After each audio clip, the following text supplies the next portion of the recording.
I'm not going to lie. I really wanted to be in bed. I was in bed till about 6:52 this morning, which is unusual for me. Usually I'm up by 6, showered and ready to go. This is yesterday's shirt. It's a holiday. I don't want to be here. I just don't. Sorry, Tom. That's just the way it is. We're going to talk about why we're here, what the heck were we thinking, and what it means to your business. All that and more on today's Antidote, episode 845. Stay tuned for today's Antidote, brought to you by the Renegade Success Network. Today's Antidote features a healthy dose of thought-provoking insights and information for business owners, entrepreneurs, leaders, and nonprofit professionals. Each day since March of 2020, this program has offered that one thing to help you continue on your own unique pathway to success. And now, Renegades, we bring you Bob Graham and Tom Brush. Hey, Tom. How are you? Sorry about that. All you had to do was say no. What? All you had to do was say no. Well, I said yes, not knowing how I would feel this morning. Okay. I didn't realize that I'd be drinking a couple of margaritas last night. So there's that. Fair enough. I'm doing well. How are you? All right. a little dehydrated, a little tired. Missy's and the with us alarm this went morning off this too. morning. For some reason, the trash truck that comes every Monday morning at 5 a.m. did not come this morning at 5 a.m. I think because of the holiday. And there was no motorcycle that goes by really loud around 5:45, nor the school bus at 6:20.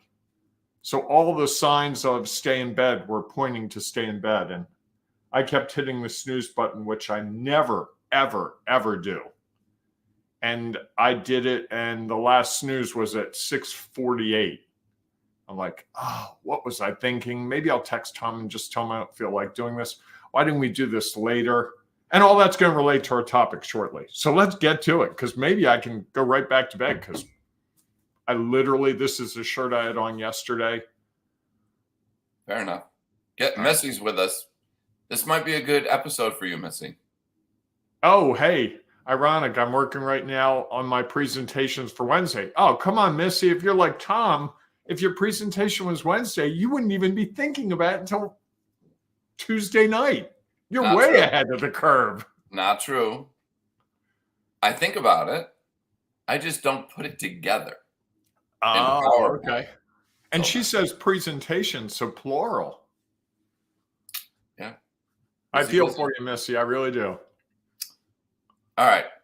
Well, good morning, everyone. We're going to dive into our topic a little bit today. This week's topic is workaholism. Welcome to today's Antidote, our daily broadcast and podcast. Each morning we have a weekday morning and holidays, usually. We have a conversation around the topic. As Bob sort of mentioned, our topic this week is workaholism. And today we are asking the question, or maybe I guess we're asking it, and I don't know if we're going to answer it. Why are we here today? Which is a great question, I think, to ask on a holiday Monday. And as we go through that conversation, if you happen to be paying attention, and if you are here today as well, please feel free to share your thoughts and ideas. And hopefully, because you're not working today or you're still in bed, you'll look at this tomorrow or maybe later tonight. Or never. Whenever, and share your thoughts or ideas, because we know that it'll add value to whoever may be catching this whenever they happen to be catching this. And at the conclusion of that conversation, Bob and I will each offer our one thing, our today's antidote. That thing that we hope will help you when you're stuck, frustrated, overwhelmed, wondering, maybe why am I working today? To help you figure out how to take your next step along your own unique pathway to success. Before we dive into that conversation, though, each morning, Bob and I share our celebrations. So, Bob, what are you celebrating today? I'm celebrating another family, a new family, pretty new, is taking me in today. And I'm getting to spend Memorial Day afternoon at a family, I guess it would be a dinner or barbecue or whatever. So it'll be the fourth straight day that I've had a beef product, 3 days of hamburgers. And I voluntarily had a steak yesterday. But hey, you know what? A burger, it's that time of year. It's like a hot dog. Not a huge hot dog person, although give me one right off the grill in the summer, hard to turn down. Well, I like them at the ball game. There's something about a hot day at the baseball game and a hot dog. They go together. Fair enough. Especially when the rolls are like really moist because they got wrapped in the aluminum foil and they start to take some of the moisture from the hot dog. Oh, yes. I haven't thought about this at all, Tom. Doesn't sound like it. It's a new thought to me completely. What are you celebrating today? Well, I'm going to take a moment to celebrate Memorial Day. I figured you would. I was going to give you that one. And I share your sentiments. So this weekend, I decided my wife was working the women's NCAA Division I final for this weekend. And our daughter was away but came back so she could walk the dogs or take care of the dogs. So I flew down yesterday morning. Oh, you did? Or actually Saturday night. I can't remember what day it is. And so I was able to be there and then help her drive her home, which I think was great. She was tired. Oh, I didn't even know that. Well, it was a spur of the moment Saturday morning thing. Nice. That was a cheap flight. It wasn't too bad, actually. Okay. And where'd you fly? Charlotte? No, Raleigh-Durham. Oh, Raleigh. Oh, yeah. And they had a student athlete, a Division I student athlete, sing the national anthem. And I don't know. I don't know whether it was Memorial Day, the thought that they made some comments about they did a moment of silence. That when the national anthem was playing, I did get a little sort of internally emotional. And I don't know, I think that whole thought of what others have done for us, I think to me moves me oftentimes. And I think for whatever reason, I was feeling that yesterday. So I am going to, again, thank, and I don't even know that words are enough. And it's great that we have a day and hopefully many other days where we are thankful to the people who have helped us, allowed us to be where we are today, allow us to do things like this, get on a podcast and talk about whatever we want to talk about. And so thank you to all of those people. True freedom. Much appreciated.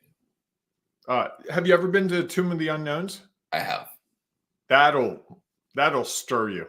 That is a fascinating, if you never have read about the soldiers who guard that tomb and what their responsibilities are, that's a commitment. Well, and the one that gets me is during, I think it was Hurricane Sandy, one of the hurricanes back in the last 10, 15 years, they were told they could stand down and they refused. Yeah. And they got pelted. Oh, I bet. And that's that's a plumb position. That's highly sought after, and it's a serious commitment. And to watch it, the precision, and to think that this happens every day, all night, hot, cold, rain, snow, you name it. Yeah. It's something. It speaks to that commitment that every time I see it, I'm like, I'm just not, I think I'm committed to things that I haven't even scratched the surface. So thank you to all the people who have shown that true commitment that I marvel at. I agree. All right. Do you want to kick us off? It's going to be one of those Al Roker shifts. Turning Yes. to lighter news.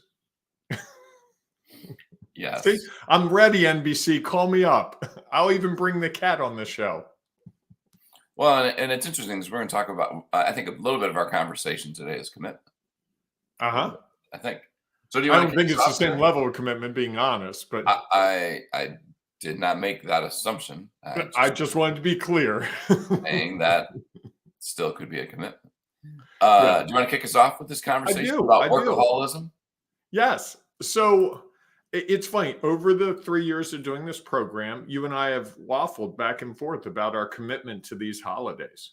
At the very beginning, we were doing this 6 days a week, and we didn't stop for anything. Now, it was also during COVID, and frankly, there wasn't a whole heck of a lot going on.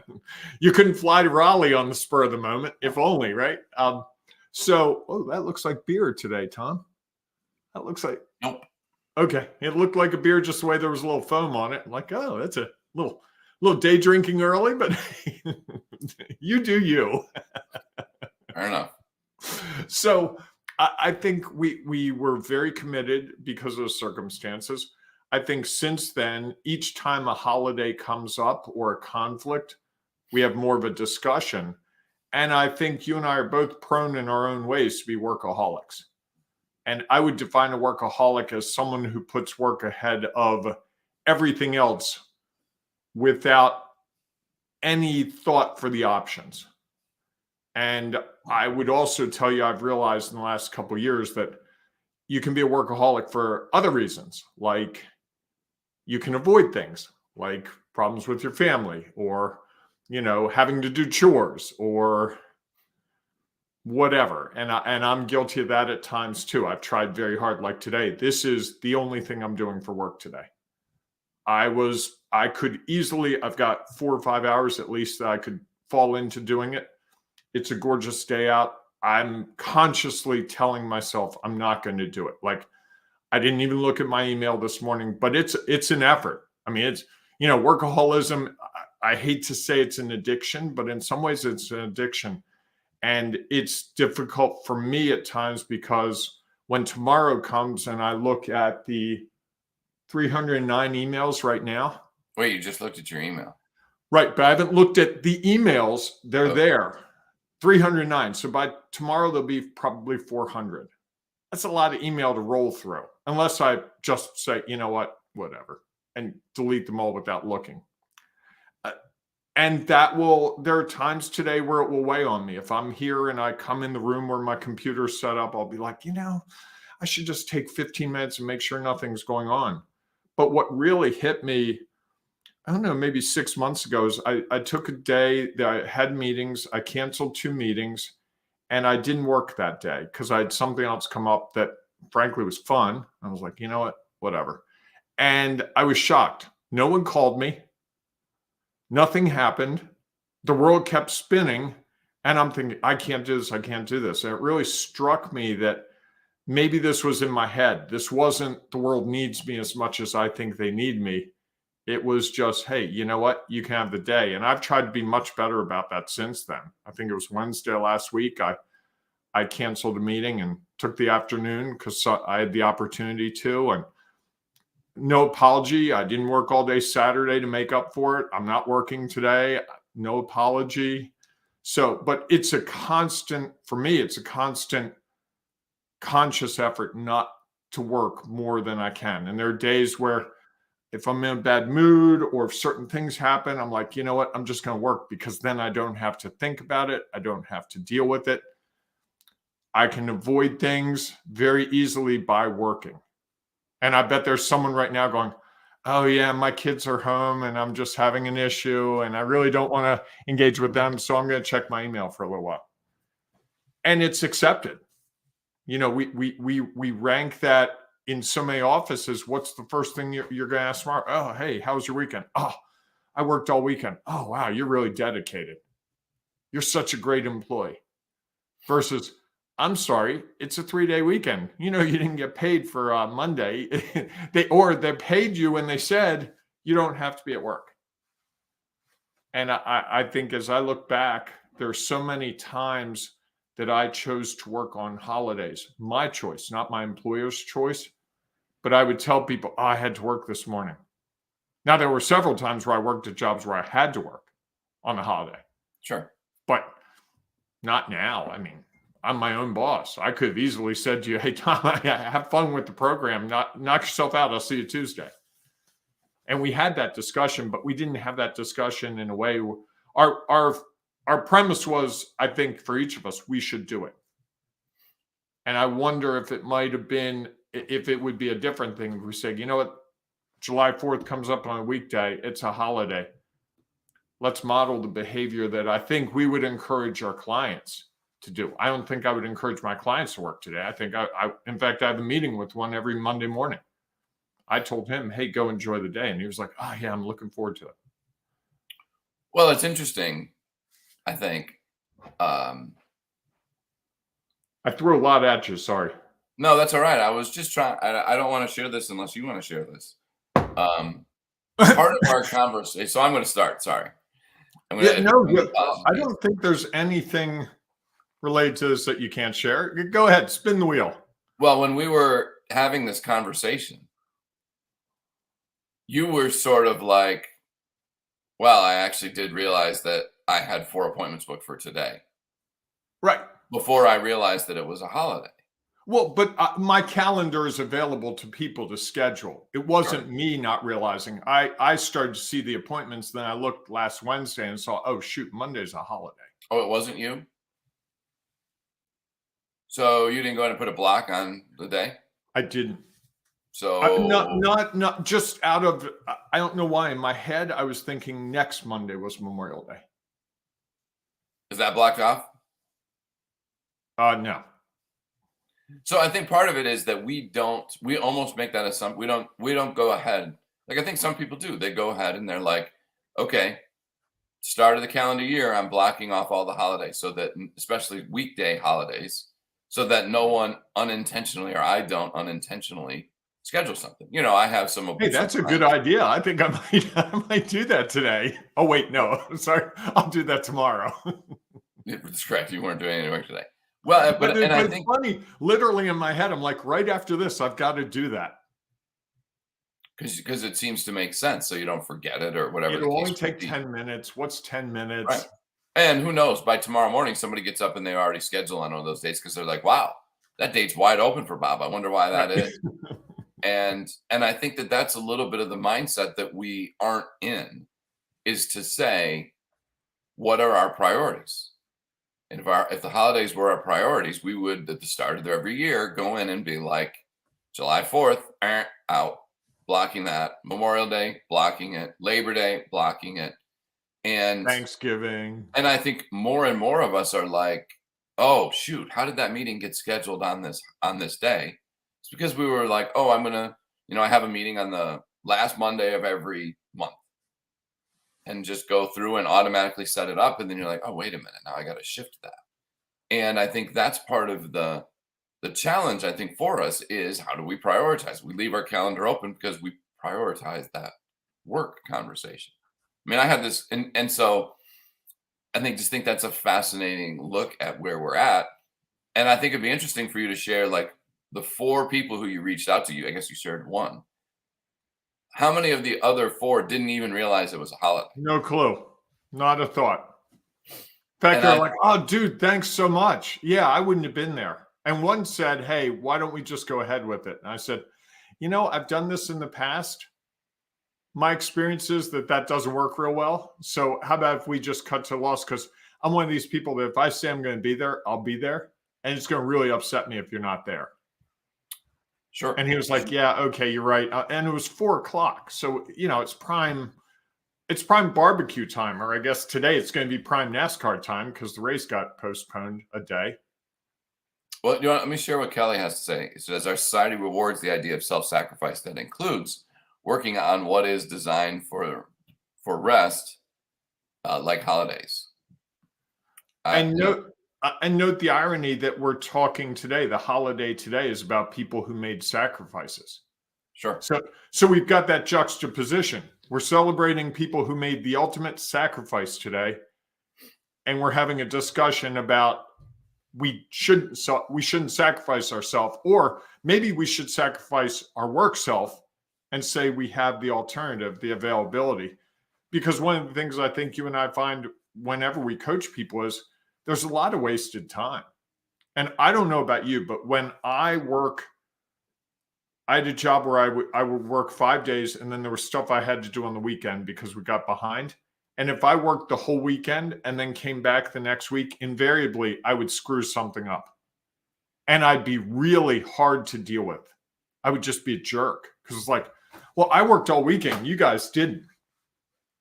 I didn't say that, but my way of saying that was, let me be a jerk all week. Right. And be the martyr. And it's so easy to do. It's like, well, what do you do all weekend? Oh, I worked the whole weekend. Wow, you must be really important. Darn. Versus, I would tell you now, the most important people I know in most workplaces get their time away. Sure. Like you going off to see your wife's game. I don't think you took your laptop and you worked the whole time on the plane. Maybe you did, but if you did, it was a choice. And you still went to the trip to be with your wife and you drove home with her. And I don't think you could be on your laptop while you drove home. No, I haven't figured that one out yet. Yeah.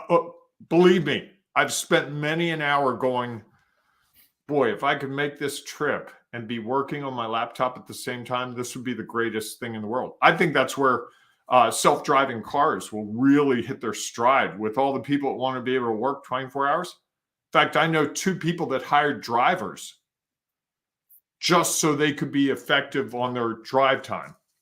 Now, to me, driving to work was always one of those places where, like, I can listen to the radio, I can chill out, I can think a little bit. So I see we have some more comments, don't we? Yep. Let me jump in with Kelly's. By the way, thank you for joining us. We shared that one already. Sorry, I hit the wrong button. It's a holiday. Missy says, hey, I did tell someone no for a training today because it's Memorial Day. Hey, there you go. That you gave up a training and not working on a presentation. I don't know whether that's your training or you were training someone else. I wasn't going to go there, but you I know Missy well enough that I felt like I could say that. I do not. I didn't want to. I was thinking it, but I wasn't going to poke the bear. I was like, she's nice enough to be with us this morning, and her reply is great. Yes. And I think at the risk of suggesting with Missy, I mean, this is an issue. And I think it's a legitimate issue. I think our topic for this week is a great topic. And today really does embody it. Anyone who watches this today, hey, you should be coming back for the week because we're going to talk about this all week. We're going to talk about workaholism in various facets. I think it would be fascinating because I don't think it's just confined to holidays. Oh, no. I mean, for me, it's evenings. It's when I have no plans on a Friday night and I really wish I had plans on a Friday night. It's like, I don't want to sit there and just sit there. Or if I'm watching something on Netflix, which, by the way, I got to tell you, one of the best ways to keep me from working is to have some action-packed movie or something big going on that you can't work and watch the thing both. And more and more, I'm looking for those series like, ooh, that looks like it's shooting up a whole bunch of people. That I can't possibly be on my computer right now. But that's how bad it is to me. I mean, think about what that's saying from a really serious perspective. I know myself well enough to know that if it's just a TV series like The Office or something where they're just telling jokes and it just rolls along and I can pop my head up, look, go back to my computer, that's fine. Versus there's so much action here, I can't possibly do that. And I think that's really, I'm the embodiment of all the things we're talking about here, really. And I don't know if you are. I think at times you can be, but you seem to be more of someone who works in spurts. Well, here's the thing. I think I was that person. There's no doubt. When my kids were growing up, we'd have dinner, the kids would go to bed, and I'd get back on my laptop for 2 or 3 hours and go back into the office at night. I mean, all of the things that everyone else considers, I was there. I did it. And I think because I thought that was what I was expected in some regards. And even if not expected, was like, I wanted to show up. I wanted to do as much as I could. And I think that's, I think what gets in the way sometimes is we think that's a choice. And I think it sort of is a choice and it's sort of not a choice. Because if you're always doing it, it's not really a choice. And that was me. If I went in on a holiday, I could say like, well, this is my choice. I'm choosing to do that. Except that was the choice that I always made. I was always working at night, was always working on the weekend. I was always doing work on holidays. So was it really a choice? Not really. The choice had already been made. I knew that was what was going to happen. You could pretty much say, okay, well, it's whatever day. And Christmas at around 4:00, I would probably hop on my computer just to see what was going on for some dumb reason. And I think what has happened is that I've started to learn that I started to learn that there is a way to make a choice. And I think I'm getting closer and closer to where actually some of those things are choices. I'll talk about that. I think it's the opposite of a choice. I think for a long time I didn't think I had a choice. I think I've come to a place now where I have a choice. In fact, that would be my one thing.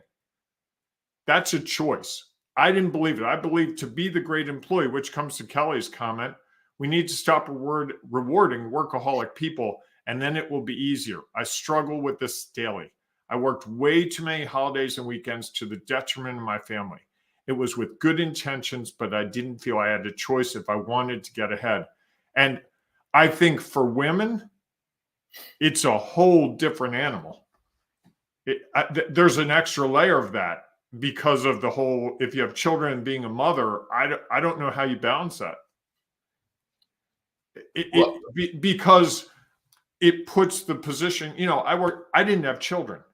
So I was the person at a job where I could work nights, I could work weekends, I could go travel, I could do anything for my employer. And there were people who would be like, oh, I'd really like to do that, but I have a family and I have to be home for my family. And I got rewarded at various jobs because I was flexible.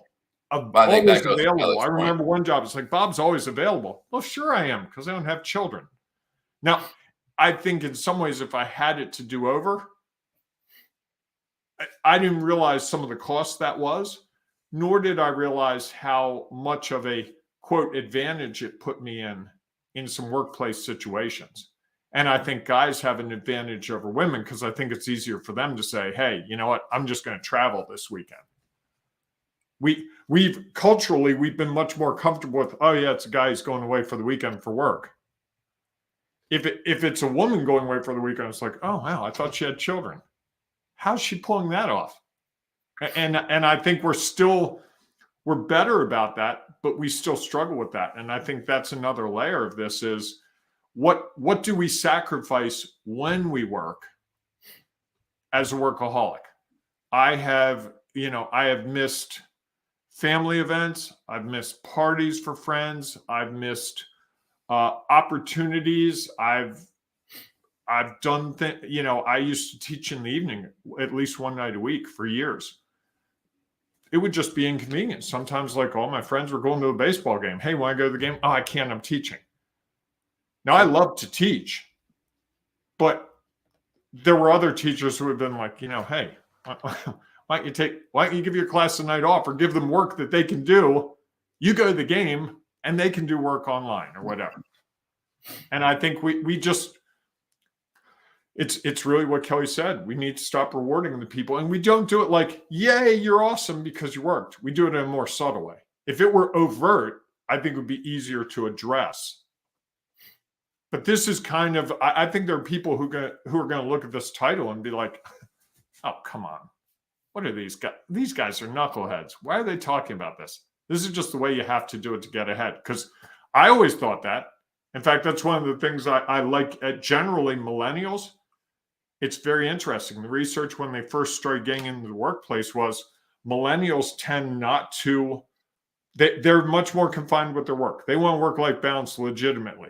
I'll work from 9 to 5, but at 5 o'clock, don't call me. It's my weekend. It's 5 o'clock Friday. I'll be back at 9 o'clock Monday. Those intervening hours, not your time. Yeah.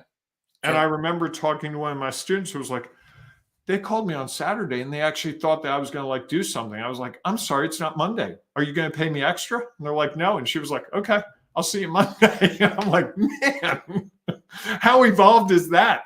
I couldn't. Well, I think that's my jaw hit the floor. She's telling me, I'm like, did they fire you? She's like, no. They're like, okay, we'll deal with it Monday. Well, I think that's one of the ebbs and flows of society. Mm-hmm. Right, is that, our generation and the generations around us watched our parents work hard, yet they were pretty typical hours. They kind of stuck to the 9 to 5, which was whatever, and we sort of saw wherever that got them. And I think we always felt like, I think our generation felt like, we'd like to do more because we could, and we thought that the way to do that, and I think people made that assumption, is that if I just work a little bit harder, a little bit longer, then I'll be able to get ahead of where my parents were. And then I think as our generation and the generation of one or two after us, we're in the same mode. Our kids were watching that and being like, that's not what I want to do. I didn't, Well, they also saw their parents getting laid off. Well, right. 45 or 50 from a company they were loyal to.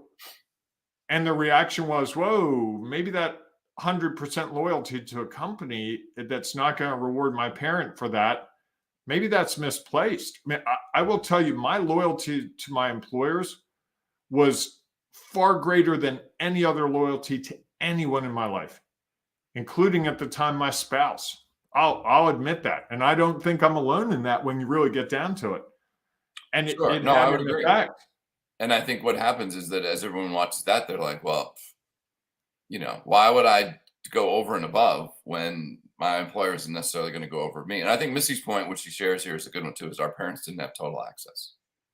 You couldn't reach people as easily as you could. And I think we have that, in some ways, the benefit that provides sometimes has been the reason that there are some of these other challenges that we seem to be facing. And we seem to feel like we need to be accessible at all times. And I think that's part of the challenge. Would you answer a text from a client today? Would I? Yeah. Maybe. Depends. See, I would. I would, like, until she said that, I didn't even have the discussion with myself. Well, so here's what happened. So I got a text yesterday from an independent contractor who is. Misty's already weighing in. She already did. Well, I mean, and that's part of it. And I chose not to respond to them yesterday. One, I didn't have all the information in front of me, so I couldn't really effectively respond. And I was like, I'm driving, I'm tired, I'm not going to deal with it. Or I was at the game and I was just like, I didn't feel like I could appropriately respond. If it was a quick, I probably would. And I think those are the justifications that we give ourselves. Well, it's just a text. I'll text Take them me back. 3 minutes. Correct. But we train people with that, right? Sure. If one of my clients texts me this morning and says, hey, Bob, I have a quick question. And I say, okay, what is it? And I answer it. The next time they get a quick question at 9 p.m. at night or on a Sunday morning at 6 a.m., sure, they're going to text me. Yep. And I think that's the thing that I'm trying to be better about is modeling the behavior I want others to model with me. And there was a moment this morning where I was like, this is crazy. I should not be doing this morning. I should just be in bed. I was so close at about 6:52 to saying, Tom, I'm out for the day. And as I think through it and as we talk through it, I regret that I didn't do that. I think it's been a great discussion, don't get me wrong, and it plays to our topic. I get all that. But at the same time, I need to put better boundaries on when I work for me. Okay. So is that your one thing? Yes. What's yours? So here's what mine's going to be. And I started going down this pathway a little bit. That I think that if it is truly a choice, Mm-hmm. and that at other times you have made different choices. That was my challenge before. I never made different choices. I had the choice and I always made the choice to work. So that's not really a choice. What I think now is I am making different choices. I'm actually making choices. So during the middle of the week, I might choose to go sit outside for an hour. Maybe that turns into an hour and a half. And then I got to let the dogs out, and that's 2. So I think I have decided that sometimes during work time, I'm not working. And other times, on times that I would normally be off, I'm choosing to do some work. And to me, that's a balance of just being able to priority the time. If today, which I know because I definitely took some time last week, and there's nothing going on, I'll choose to do some work. And I think that I'm taking the time to actually make priorities. So if Liz says to me, let's go for a hike, I'll be like, yeah, sure, let's go do that. And then I might work before that a little bit. I might choose to work after that, or I might choose not to do that at all. And I also know that I've made that choice in the past. Last week was the state tournament for the girls lacrosse state tournament. Some of the games were in the afternoon, and I knew the people who were on the field, so I wanted to go watch. So I picked up some days and left at 2:30, knowing that, okay, that's my choice. I'm choosing something I enjoy over some work that I could be doing. And so now I have the opportunity to make that choice. So I think as long as you are willing to make it, if you truly are making consciously make the choice. Correct. And in the past or in the future, you have chosen something different. I think that becomes a different scenario. So I told one of my clients, because I said to them, we had a call on Friday, and I was like, are you going to work on Monday? Well, and this is someone who a lot of our conversation is, how much time are you working? They're having this same struggle because they're in the nonprofit space. And so they feel like they have to work all the time. And I said, it's your choice if you're truly making a choice. And I said, well, why are you doing that? Well, it'll make Tuesday morning easier. Really? That's the common response. I've talked myself through that one. I did it this morning. I'm looking at the email. 5 more emails have come in. You need to turn off your notifications. No, I don't have the notifications. I just have the email in the background. Okay. All right. But so you're right. I do. I think is that, that's the way. You're right. I need to turn it off, and the minute we get done this program, I need to get away from the computer, literally turn it off, which I never do. And Missy says, "I represent that comment. I may represent that comment." Sorry, didn't mean to be. Here's the other thing, though. I mean, I think if like you made a choice last week that you were going to cancel a meeting and do something different. So it sounds to me like you are getting better at prioritizing and making choices.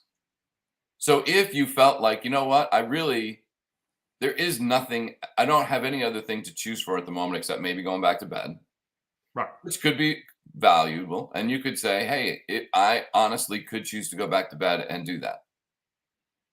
Then I think you're at the point where you can truly make a choice. Otherwise, I think you're just following the pattern that you have, is that your choice, the answer to your choice is always work.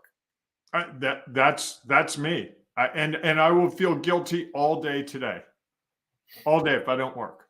No matter what I do, there will be guilt. And tomorrow morning when I get up, I'll be like, oh, this is going to be a long day because I didn't do that work.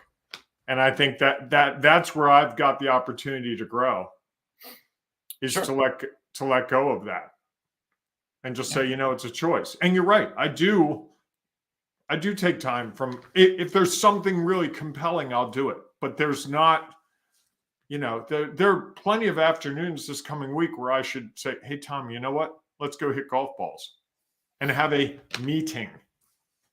Even the day we got together, we didn't goof off a whole lot. We had a meeting. We could have easily, it was a Friday afternoon, we could have goofed off. We didn't.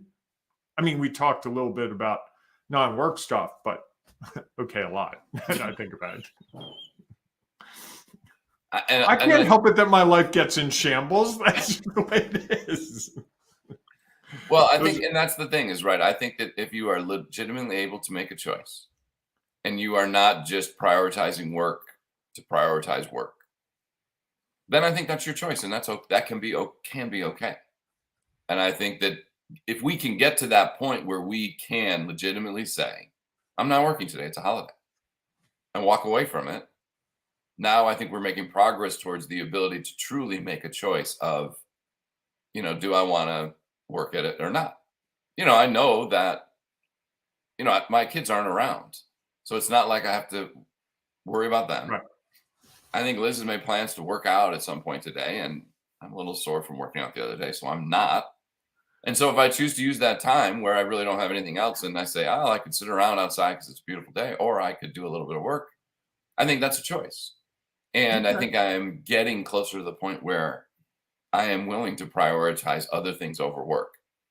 I think the challenge is so many of us for so long have never made that prioritization. And I think that's the challenge that we need to try to address, where And work becomes in some ways a drug that we can't get enough of. if you're someone who's struggling with this, Tom and I understand. We'd be happy to talk to you about it. We've talked to a fair number of people about this. This is a fairly recurring issue. There are people that we've helped. I can think of one or two off the top of my head. And even someone that we helped that went from having a work every day and raise young kids to work 1 week and have a week with the kids and help structure that in a way that it worked for that person because they wanted to make sure that they had time with their young children. And so if this is an issue for you, hey, we'd be happy to talk to you. All you have to do is reach out to one of us. Not today. Not today. If they choose if you to reach out today, don't look for me to respond. There you go. Not going to happen. Test me. Go ahead. Let that be the test. Tom will probably respond, not me. You'll hear from me tomorrow. I would love to talk to you, but not today. Fair enough. Look at me setting a work boundary. Now can you hold yourself to it? And I feel so guilty right now. We could do another program on the guilt I feel at this moment for saying that. Well, I think that becomes part of it, right? That to me means that you're actually making a choice. When you don't feel guilty about whichever choice you make, you're like, I just looked at it and this was how I prioritized it, and I don't feel guilty about it. I think when you feel guilty, you're probably not prioritizing, and you really are not having you don't have a choice to make. That's what you default to. So, all right, everyone. There you have it. Looks like I'll be talking to Tom tomorrow about this. Maybe. You never know. All right, everyone. We'll be talking all week about workaholism. So if you or a friend of yours is a workaholic, 7 a.m. each morning, we'll be happy to talk to you about the topic. Absolutely. And if you want to share some thoughts or ideas around that, please feel free, especially if you're listening to the podcast. Although we would encourage you not to do it today.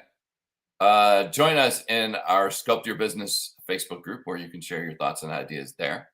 And maybe even share some of your tips tomorrow about how you are trying to avoid workaholism, or maybe share the challenges that you're facing, and there might be some value that you'll find in there to help you figure out how to take your next step along your own unique pathway to success. So we look forward to seeing you inside of that group tomorrow or beyond. And if not, we will see you tomorrow morning, 7 a.m.-ish Eastern time, for our next episode of today's Antidote. Hey, as you go out and celebrate this beautiful holiday, embrace the renegading you. And that renegade might be the person who doesn't work today. Worth consideration. Yes. All right, everyone. Go out and enjoy your day. We'll see you soon.